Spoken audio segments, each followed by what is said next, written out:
ఈసారి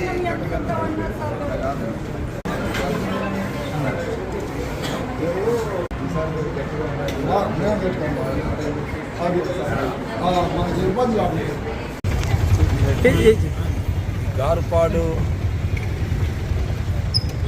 ఎస్సీల మీద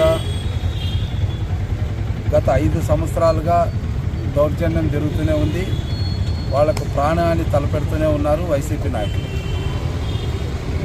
ఇక్కడ వైసీపీ నాయకులు మళ్ళా వీళ్ళ మీద ప్రయోగం చేసేది కూడా మళ్ళీ ఎస్సీలే, యామర్తి ఎస్సీలు, గార్పాట్లోనే ఇంకొక ఎస్సీ వర్గాన్ని వీళ్ళ మీద దౌర్జన్యం చేయించి వాళ్ళని జైలు పాలు చేసి వీళ్ళని హాస్పిటల్ పాలు చేసి వైసీపీ నాయకులు ఒక రాక్షస ఆనందాన్ని పొందడం అనేది దురదృష్టకరం.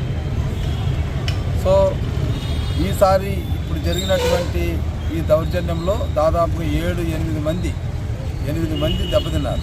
తలలు పగిలినాయి, కాళ్ళు ఇరిగినాయి. సో ఈ దౌర్జన్యం ఇక చూస్తూ ఊరుకుండలేము. ఖచ్చితంగా మరి ఎవరైతే దౌర్జన్యం చేశారో వాళ్ళ మీద కఠినమైనటువంటి చర్యలు ఉంటాయి. దీని మీద ఆల్రెడీ డిఎస్పీతో, సిఐలతో అందరితో కూడా మాట్లాడాము. సీఎంఓ నుంచి, చీఫ్ మినిస్టర్ గారి నుంచి కూడా మాకు కఠినమైన చర్యలు ఉండాలి, ఎవరు దౌర్జన్యం చేసినా అనేటి ఆదేశాలు వచ్చినాయి. కాబట్టి వీళ్ళు సరైన నిర్ణయం తీసుకోకపోతే డీజీపీ దగ్గర కూడా వెళ్లాల్సినటువంటి పరిస్థితి ఉంటుంది. ఎస్సీల మీద ఎస్సీలు ప్రయోగించడం అనేది వైసీపీ నాయకుల యొక్క పిరికితనానికి నిదర్శనం. ఏదైనా వాళ్ళు నిజంగా రాజకీయం చేయాలనుకుంటే వాళ్ళు రాజకీయం చేయాలి, దానికి సిద్ధంగా ఉన్నారు గ్రామస్తులు.